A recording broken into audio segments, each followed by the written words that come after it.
Shabbat Shalom. This is Parashah number 45, Va'etchanan. I pleaded. This is Deuteronomy 3:23 through 7:11.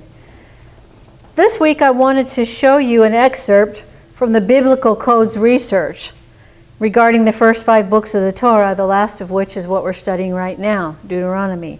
I hope everybody got the images eventually. Remember that in Orthodox Judaism, the Pentateuch, or the first 5 books, are referred to as the Torah without consideration of the Brit Hadashah. The prophets and the writings are considered separate. In Hebrew, the word Torah is represented by the consonants that I listed there for you. Hebrew is read from right to left, and so the letters are equivalent to the English letters T, O, R, and H. In the Hebrew text of the book of Genesis, if you take the first T, then count 49 letters, the next letter, the 50th letter, is O, and the next 50th letter is R, and then the next is H. In other words, after the first T, in 50-letter increments, we find the letter spelling Torah. It's amazing, isn't it? In the book of Exodus, we encounter the same result. And this is no coincidence, but a reward of sorts for those who seek a deeper understanding of God. And this wasn't available until we got computers where we could generate all of these patterns in the Torah. It doesn't seem to work with the third book, which is Leviticus. And more on that I'll talk about in a moment. In the 4th book of the Torah, the book of Numbers, we discover this 49th letter interval works with HROT, that is Torah spelled backwards. So you have Torah spelled frontwards in the first 2, Torah spelled backwards in the last 2, but the middle one has something different. And remember what the book of Leviticus is about. The Levitical priesthood. Okay, the priests. A similar 49-letter interval also appears in the 5th book of the Torah, the book of Deuteronomy. However, in this book, the interval starts in the 5th verse instead of the 1st verse. Why? Because according to the Talmud, the book of Deuteronomy doesn't begin until the 5th verse, where it states, on the other side of the Jordan, in the land of Moab, Moshe undertook to expound the Torah. How about that? And this Talmudic information was given way before they had any connection now to the Torah codes. Makes you wonder how much they actually knew. In the middle book, the book of Leviticus, it doesn't seem to work either way. But it does work for Yahweh, the sacred name of God, translated as Lord in the King James versions, if you count in 7-letter increments. And it appears that the Torah always points toward the name of God. This way in the first 2 books, this way in the other 2 books, Yahweh in the middle. It's absolutely amazing. And I wrote this down here for you. Genesis, Exodus, Leviticus, Numbers, and Deuteronomy, how it is written out when you decode it. This information provides evidence that there is much more hidden in the structure of the text itself than we ever dreamed. Clearly, there's much more to this than first meets the eye of the casual observer, just as does taking the time to really look through superficial pictures of the magic eye diagram to discover the 3-dimensional image that reflects what those little tiny pictures are. You all know what I'm talking about, right? The magic eye. You have to actually defocus your eyes and make them look blurry before you can see that 3-dimensional image that's in that picture or that diagram. And if you look at the little tiny pictures, they all have something to do with what the theme of that magic eye picture is about. Discovering these images takes time and visual training, just as does understanding Torah. All our lives we try to focus on things. But to see the deeper things on a magic eye, we have to learn to defocus. Same thing with Torah. We have to open our minds and get rid of all of those traditions and teachings that we had for 30 or 40 or more years and start fresh and go, oh, okay, how about this? Let's look at that. And then all of these things start coming to you through the Ruach HaKodesh. We have to train and use our spiritual sight to discover the deeper truths of Torah. We're admonished to do so by Yeshua himself. And I gave you the scriptures, Matthew 7, 7 and 8, and Luke 11, 9 through 13. You seek and you ask and you knock continually. The use of 7 with the name of God shouldn't surprise us. With Shabbats of 7 days, weeks, months, and years, and the many other heptadic structures throughout the Bible. But why intervals of 50? According to the mathematician, Daniel Michelson, the number 50 has several important meanings in Judaism. Every 50th year is a Jubilee year. The Torah was given 50 days after the Exodus from Egypt. And there are 50 gates of wisdom. This isn't just a Jewish concept. This is biblical. And I try to remind people when they're telling employers and friends, I follow Torah. You know, number one, if you're talking to an Orthodox person, that doesn't mean the same thing as you understand it to mean. You know, the Old and New Testaments are Torah. They're given as Torah. Okay? But they understand Torah as the oral Torah and the first 5 books. So it's different when you say, I'm Torah, observe it. You say, I follow the biblical laws, because things such as Shabbat and the biblical dietary laws were given before there were Jews. So it's not Jewish holidays, it's not Jewish holy days. They're biblical, mandated feasts, festivals, timelines, and regulations of God. So don't downplay or make it sound like it's just a Jewish thing, because it's not. It is for anybody who considers themselves a true believer and follower of God. Professor Michelson continues, at this point, a skeptical reader would exclaim that the whole system is nothing but coincidence. I'm sure the skeptics would continue, you should be able to find such words and systems in any book.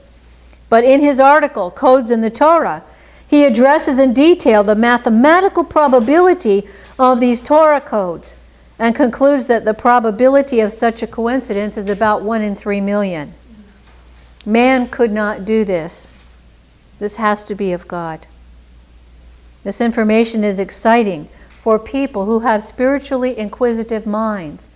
That is my hope, to stimulate you to study Torah and look deeper, and study Torah and learn and internalize and be excited about what you learn. There's more to God's Torah than we can understand and learn in a lifetime. However, God doesn't expect us to learn everything. But He has given us a high bar to try and reach, so that nobody can reach it and nobody can say, I've been there, done that, because there's always something new to learn to our last day on this earth. The Torah was designed to keep us in a seeking, asking, and knocking mode, lest we get lazy and think we've arrived. The information in the biblical codes is a very humbling reminder that the more we perceive and understand, the more there is to learn. And when we think that we've discovered something that nobody else knows, we need to read the book of Ecclesiastes. There is nothing new under the sun. It's exciting for us to learn, but somebody already knew it somewhere. And we just may be regurgitating it, or we found it out for the first time and we put it in different words or different contexts. The entire book of Devarim, Deuteronomy, is called Mishnah Torah, the review of the Torah, because it repeats over 100 mitzvot already mandated in the previous 4 books. 70 of the 199 mitzvot are new.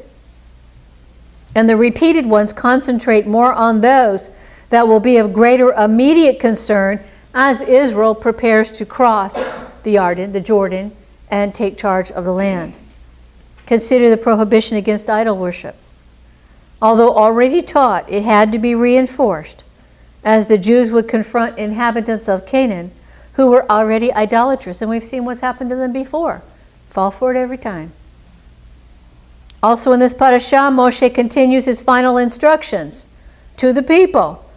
All that he says in the first part of his farewell address prepares the way for the exposition to follow, as well as an application of God's commands, statutes, and ordinances, for history and responsibility go together. Those who don't learn from history are destined to repeat it. And we are, over and over and over again. God had done mighty and wondrous things for His people. both in blessing them and chastening them.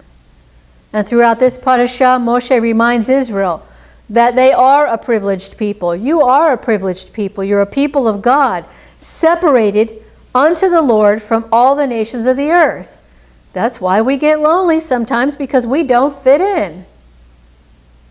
It reminds me of the little Christmas cartoon, the little elf that wants to be a dentist. I guess I'll never fit in. Why am I such a misfit? I'm not just a nitwit. That's what little Hermie sings. And he and Rudolph pair up because Rudolph don't fit in either.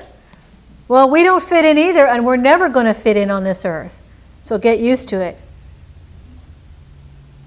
Moshe's denied access into the land for his sin of mistrust of God before the nation. And he gets angry and he blames the people. Don't we all blame somebody else? But ultimately, whose fault was it? It was Moshe's. Because God expected Moshe to rise above his emotions, his human nature, in relation to the people's grumbling. He was a leader, and he was expected to rise above the anger and the frustration of 1.2 million people and trust God. And he failed. This is just one illustration of the higher level of accountability that applies to leaders. Accepting God's answer, Moshe shares the consequences to ourselves and our generations to come if we choose not to follow the one God in his Torah. The cities of refuge are designated for accidental deaths. Look how God provides. If you accidentally kill somebody, there was a place for them to live until the priest in the land where they came from died, because the land had to be atoned for and cleansed, because the land was then considered defiled.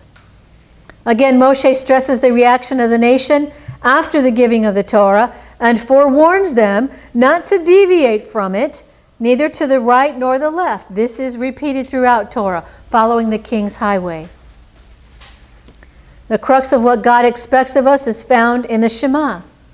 Deuteronomy 6, 4 through 11. The whole shebang is there. Everything. Moshe warns the people concerning the dangers of prosperity. What do people say when they become prosperous? I did it. Like Peter reminded the song, I did it my way. We don't get anything without God allowing us to have it. And people forget that. I have a little plaque right there saying that's Deuteronomy 8:11. Don't forget, in prosperity, who gave it to you and what you're supposed to do with it. He forewarns them about the dangers of assimilation and tells them never to forget that they are the chosen people of God.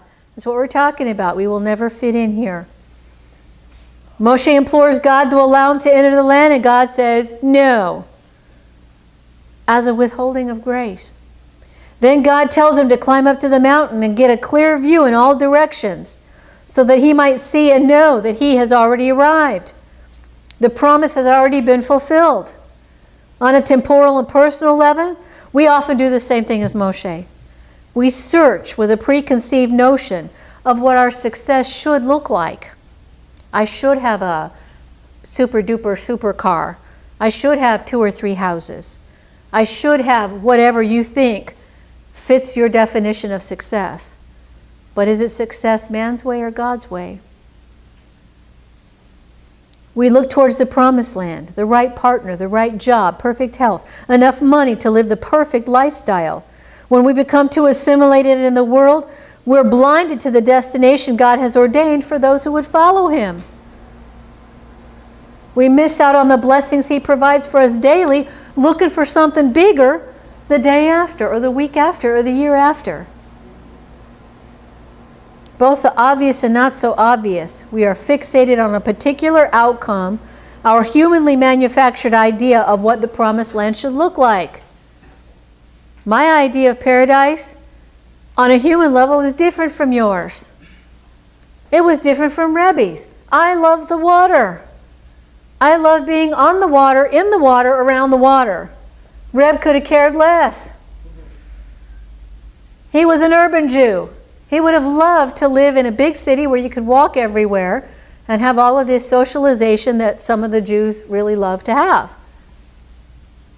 So our idea was different. Your idea, everybody's idea is different on what you would consider paradise. But when we consider meeting and living with God in the Olam Haba, the world to come, we're on the same track. We don't know what it looks like. It doesn't matter. God says, you're not going to know, nobody's seen, all these things are waiting for you, and if they weren't, I wouldn't have told you. So we have to trust Him that it will be well. The blessing of this parashah is the opportunity to hear God's word again. Ravlak, you have so much. We do. Look how much we have. If you don't believe it, try moving. You'll see how much you have. How fast does it accumulate? Oh, I just got to have this set of juice glasses. They're so pretty. Go to the flea market. I can't turn this set of juice glasses down. They're only $1. Oh, I need this set of juice glasses because I might have a whole lot of people and I only have 8 juice glasses. Pretty soon you got 16 sets of juice glasses and there's 2 of you in a house. We do. We need to get rid of that stuff either by yard sale or give it away to some charitable organization that helps support the people who live with that organization, like the Key Center or Hospice, who takes anybody and doesn't charge those who don't have any money. Something that will further God's kingdom. And be happy with 2 juice glasses for 2 people. Get a package of paper cups for company. You know? Put a little paint on them or a sticker or something if you need to.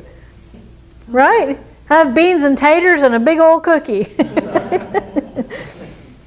If you follow my commands, statutes, and ordinances, you're already on your way to the promised land. This is what God tells us.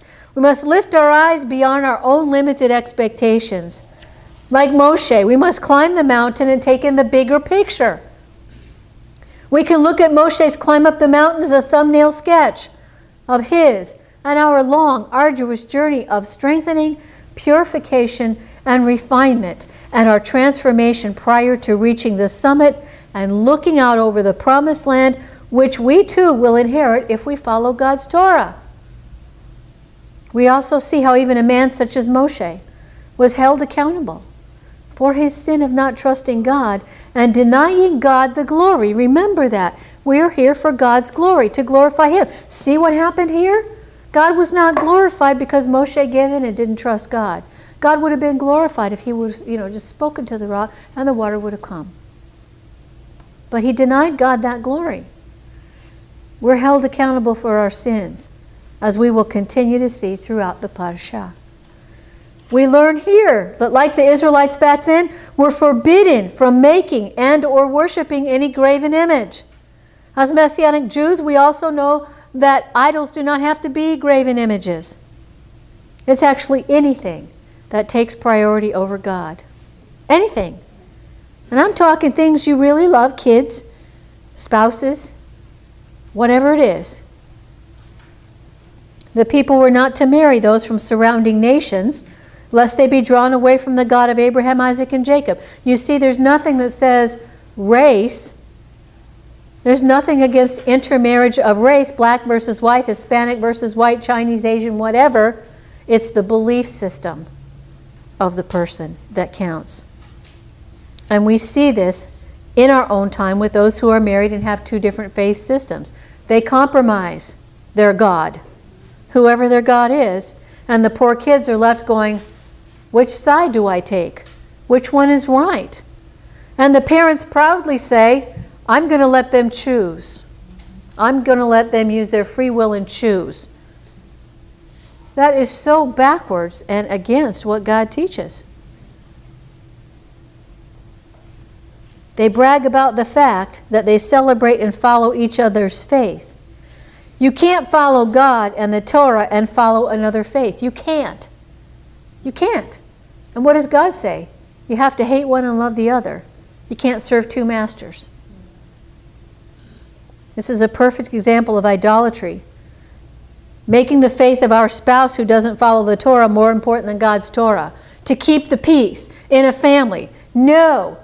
Yeshua says, I come as a sword. I come to divide. And he lists them all. Daughter and daughter-in-law and mother and son and father and all of these different relationships. So if you're at the point where you're not spiritually mature enough yet to forsake your family for the obedience of God, you better start thinking about changing your attitudes. Because God has to come first. He says, I demand your allegiance. I'm a jealous God. I'm not going to tolerate any of this.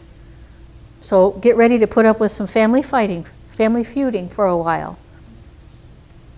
The commentators give another reason for the biblical command against idolatry. It is perversion in the metaphysical order, beyond what you can see. We must subordinate our will to God's will. Self-nullification, just as Yeshua submitted to his Father's will. The nature of pagan worship is just the opposite. It's an attempt to influence and ultimately control spiritual forces.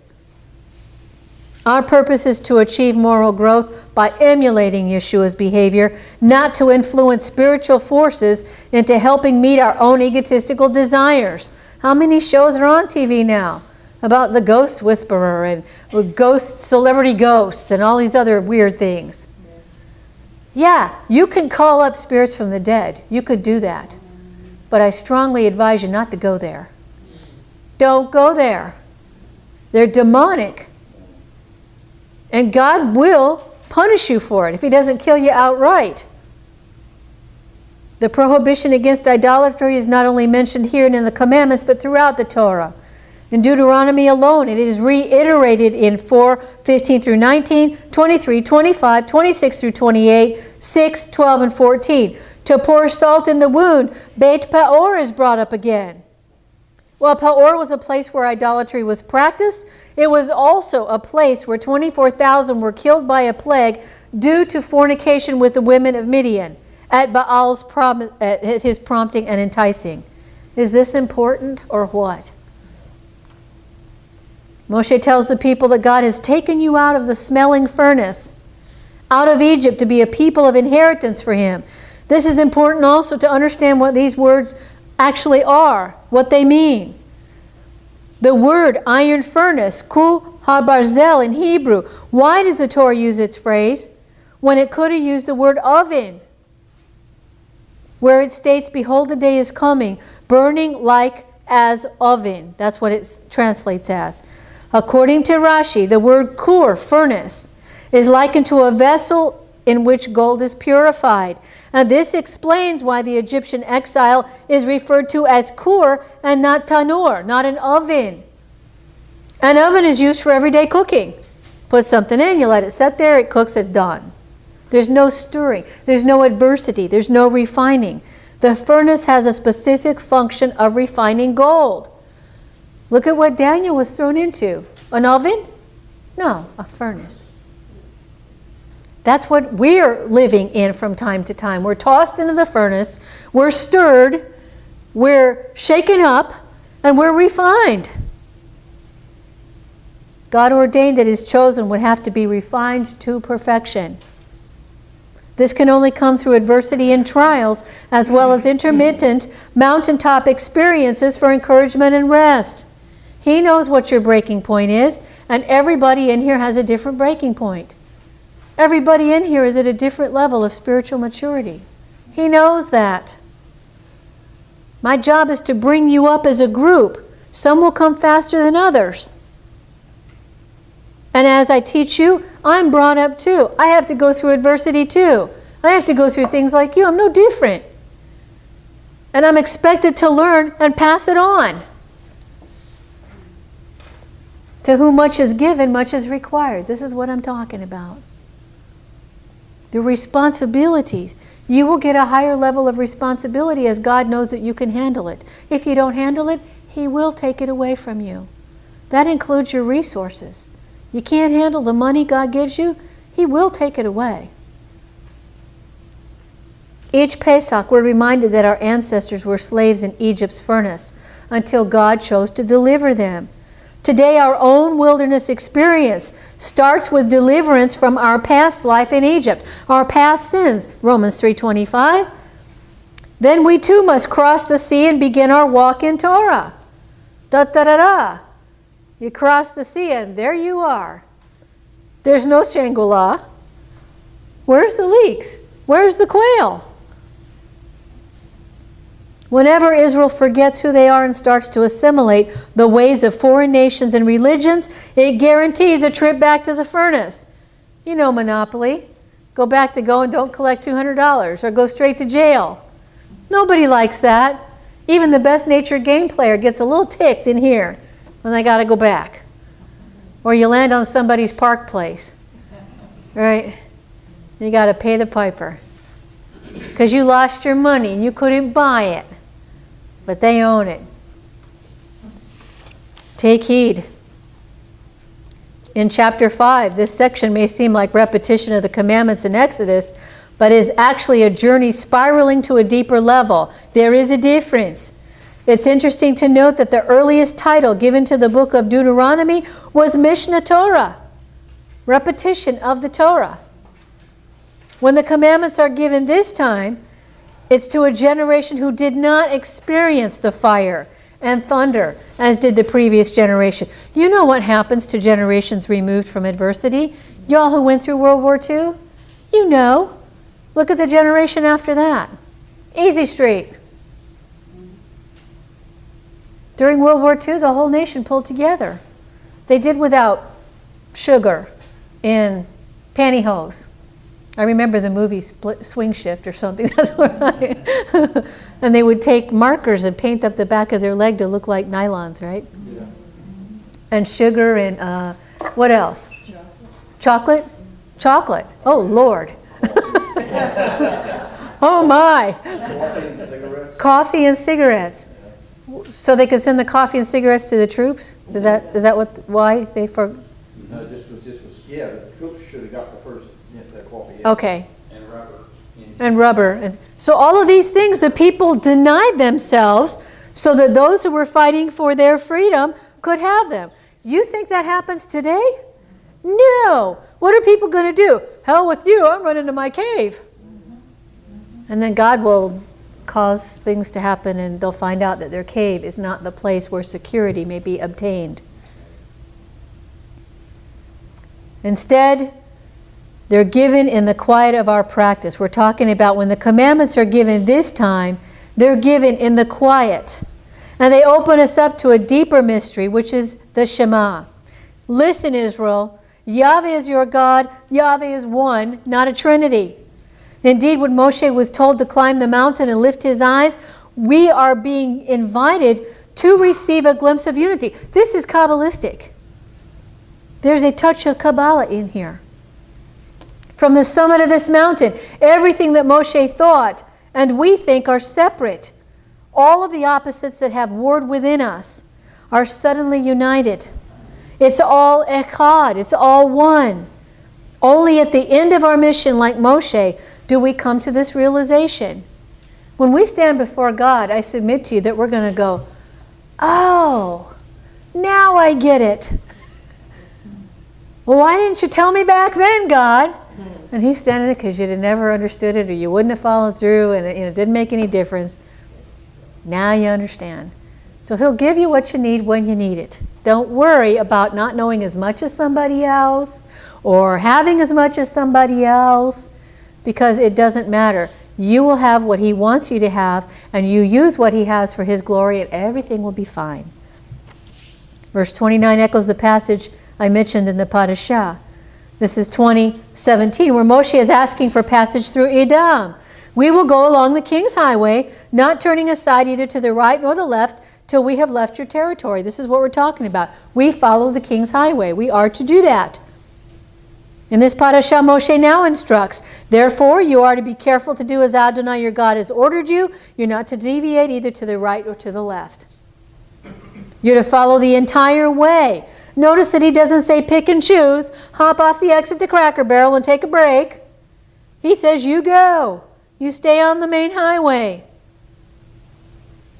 which Adonai your God has ordered you so that you will live. Things will go well with you, and you will live long in the land that you're about to possess. This is how we must follow our King's highway, the Torah. Chapter 6, there's no doubt that the climax of this chapter is found in verses 4 through 9, the Shema. There's just a couple of phrases here I wanted to address. The word used for hear in Shema means hear the words, internalize them, act upon them every day continually. And I told you this last night, and I talk about it often, that there is no word in Hebrew for obey, and they've chosen to use Shema. How about that? Hear, O Israel. In other words, obey, O Israel. In other words, obey. Those of you who are considered true believers by Yeshua's definition, now you get it. It's not just Israel over there, and it's not even Israel over there. He's not talking about geographical people living in that land. He's talking about you and me. Let him who has ears to hear. He says that after each admonishment of the 7 types of people in Revelation. It's not churches, it's types of people. This phrase is also at the conclusion, as I said, at each of the epistles found in Revelation. In other words, hear what needs improvement and make changes. You'll be convicted of what you need to improve upon. At some point, God convicts you. And you should love the Lord your God with all your heart, all your soul, and all your might. Rashi has an interesting take on this verse. If we examine the order, we see that at first there's an increasing expectation of love from the whole mind to life itself. And then the verse seems to retreat. All of one's might, money, or resources. That includes talent and those kinds of things. It's as if I say, I love you 300, and then I love you 400, and then I even love you 200. It doesn't make sense, right? Because 200 is already included in 400. Therefore, Rashi is alluding to the pathological personality type, whereby money is more dear than obedience to God. Bingo. How many times do we see that? Oh, you're just teaching tithing so you can have a lot of money. Oh no. The money is in a synagogue corporation. It is there. And that's the way it should be. I take care of the bills. That's my responsibility. We all tithe, including me, to take care of the bills. And for whatever other calamity may arise that we may need to use money for the synagogue. These words which I am ordering you today are to be on your heart. You're to teach them diligently to your children and speak of them when you sit in your house, when you walk by the way, when you retire, and when you arise.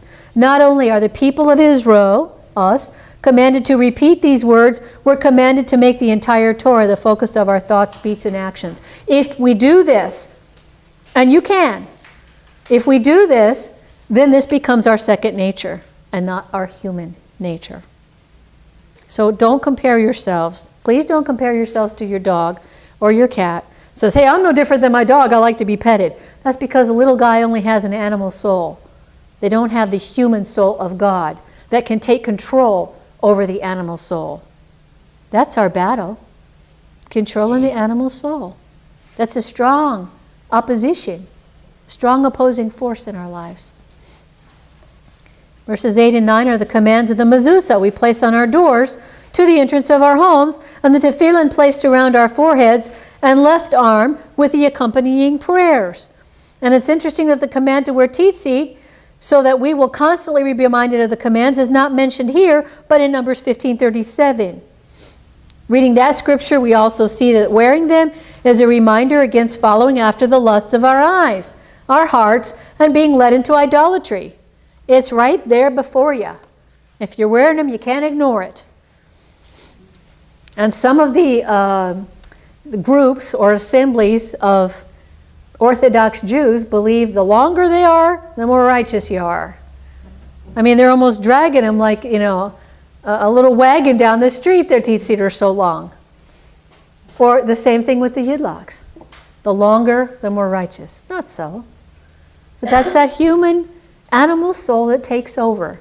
In our efforts to be closer to God, we think that being closer to God means wearing longer this, more of that, looking like this, or wearing that. Some people think I'm more righteous if I wore a covering over my head versus a kippah. Well, I used to be concerned about that, but you can see that I'm not anymore, because He knows me. So our Torah has to be before it at all times. People tend to take this very lightly, thinking that they can master their natural drives. You can control them, but it takes it every day to do it. There's going to be something in your life every day that is going to tempt you to go off the track. Some jerk pulling out in front of you on the way home. Right? Road rage. Tell me that you don't get mad when somebody does that.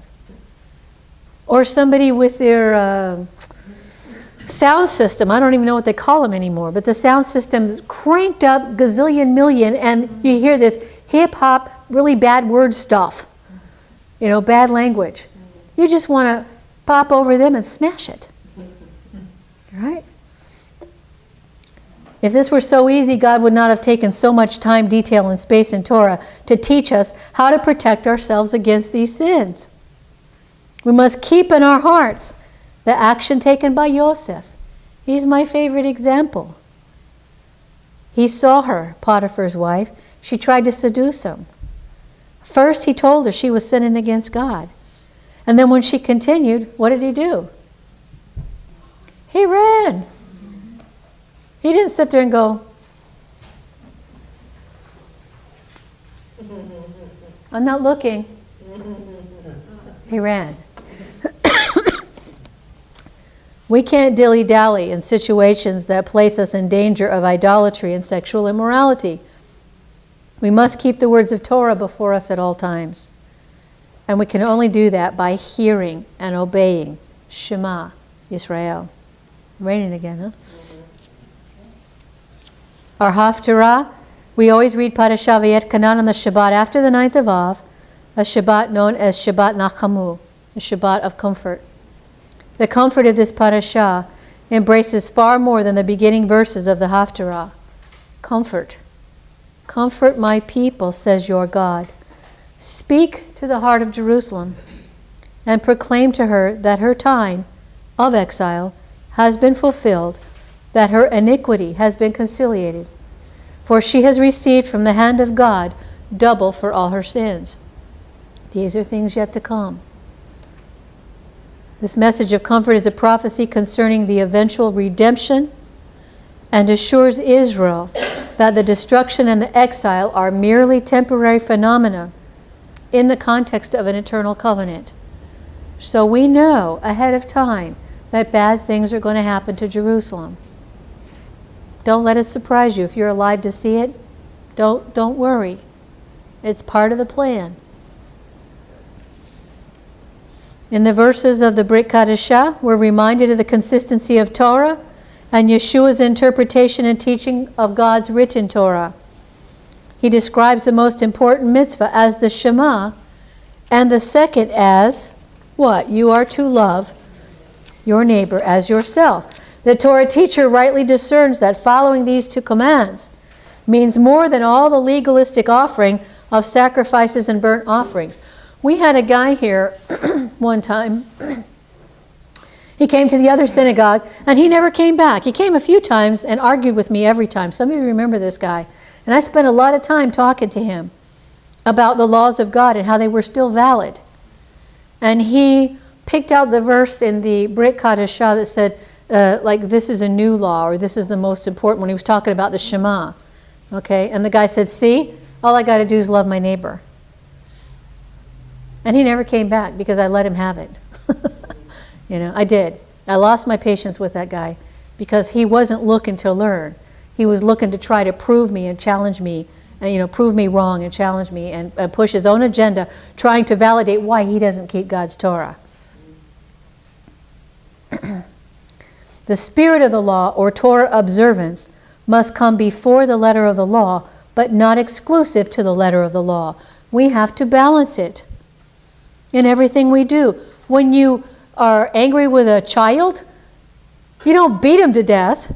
You might swat him on the hiney, and they might cry. But you love them. You do it out of love. We should do it out of love.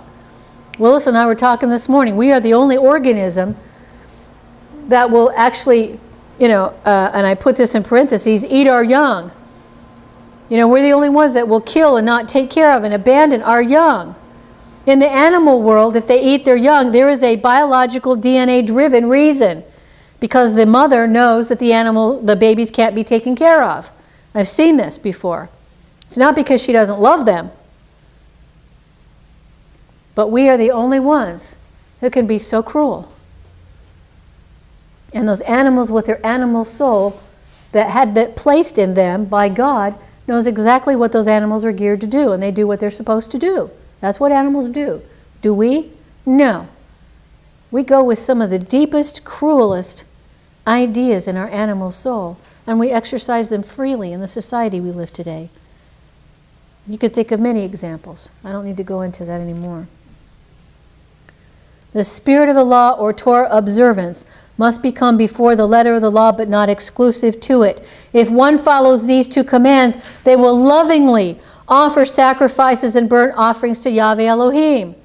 In a context of us today, until there's a temple system set up again with a sacrificial system, we do that with our lives. If you're a boss, you don't embarrass them in front of everybody. You lovingly take them aside, and hopefully that one interaction will straighten out the problem. Hey, Joe, you're kind of falling down here. I've noticed that this is going on, and you're not working the way you worked before.